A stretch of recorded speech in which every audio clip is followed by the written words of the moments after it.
Anakapalli revenue డివిజన్లో ఉన్నటువంటి మునగపాక మండలాన్ని నూతనంగా ఏర్పాటు చేసిన నక్కపల్లి డివిజన్లో కలపడాన్ని వ్యతిరేకిస్తూ గత 10 రోజులుగా మునగపాక మండల ప్రధానికుల సహాయ సహకారంతో వివిధ రూపాల్లో మా నిరసన కార్యక్రమాల్లో అభ్యంతరాలు తెలియజేయడం.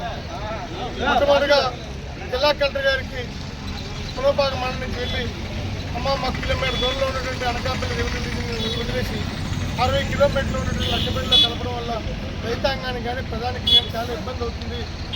వ్యయ ప్రయాసాలకి పడవలసిన అవసరం ఉంటుంది. కాబట్టి దయచేసి ప్రభుత్వంతో మాట్లాడి ఈ సవరణ చేసి మునగపాక మండలాన్ని అనకాపల్లిలో ఉంటుందని చెప్పి రిప్రజెంటేషన్ ఇవ్వడం. అయినా కలెక్టర్ గారి నుంచి ఎటువంటి స్పందన లేదు. దానివల్ల మళ్ళీ రిలే న్యాయాధ్యక్షుడు ప్రారంభించింది. 4 రోజులు రిలే న్యాయాధ్యక్షుడు ప్రారంభమయ్యే 4 రోజులు పూర్తయింది. ఈ 4 రోజుల తర్వాత మళ్ళీ గ్రామాల్లో ప్రజలు చైతన్యం చేయడానికి ప్రజలు చేస్తున్న నష్టాన్ని ఈ కూటమి ప్రభుత్వం తీసుకున్న నిర్ణయం వల్ల మునగపాక ప్రాంత ప్రజలకి భావి తరాల భవిష్యత్తుకి ఏ రకంగా ఇబ్బంది అవుతుందనే విషయాన్ని ప్రజానికానికి నేరుగా తెలియజేయడానికి ప్రతి గ్రామంలో కూడా సోమవారం నుంచి మరి కొవ్వొత్తుల ర్యాలీలు పెట్టాలని అనుకున్నాం, తీర్మానం చేయడం జరిగింది. దానిలో భాగంగా సోమవారం నుంచి 26 పంచాయతీల్లో రోజుకో పంచాయతీ చొప్పున మరి కొవ్వొత్తుల ర్యాలీ పెట్టడం ద్వారా పాంప్లెట్లు పెట్టడం ద్వారా ఈ కూటమి ప్రభుత్వం ఈ ప్రాంత ప్రజలు చేస్తున్న అన్యాయాన్ని ప్రజలకు తెలియజేయడానికి ఈ కార్యక్రమాన్ని రూపొందించడం జరిగింది. అప్పటికీ దిగిరాకపోతే న్యాయస్థానాన్ని ఆశ్రయించినా సరే ఈ ప్రాంత ప్రధానికానికి ఏదైతే మునగపాక మండలాన్ని అనకాపల్లి రెవెన్యూ డివిజన్లో ఉంచాలని ఏదైతే కోరుకున్నో దాన్ని ప్రభుత్వం స్పందించకపోతే న్యాయస్థానాన్ని ఆశ్రయించినా సరే ఈ ప్రజల కోసం పోరాటం చేయాలని భావిస్తున్నాం. అందరికీ నమస్కారం.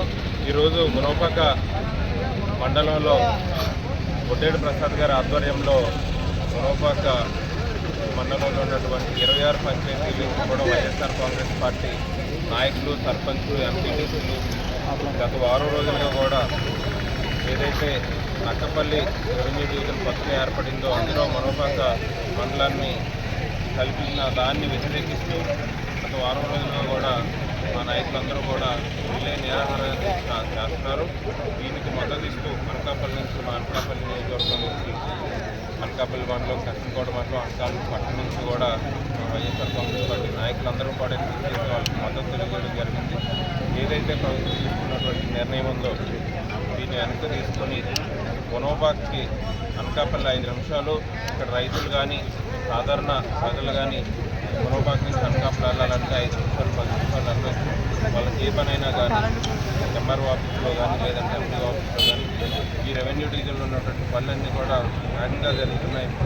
దాన్ని కొనసాగించాలని వాళ్ళకి ఇబ్బంది పెట్టకుండా ఎక్కడో 50 కిలోమీటర్లు అవుతున్నటువంటి నక్కపల్లిలో మునగపాకని కలపకుండా మరొకసారి ఆలోచించి ఈ నిర్ణయాన్ని అంగీకరించుకోవాలని తెలియజేస్తూ వైఎస్ఆర్ కాంగ్రెస్ పార్టీ ఎప్పుడు కూడా మునగపాక మండలంలో ఉన్నటువంటి ప్రజలందరికీ మద్దతుగా ఉంటుంది.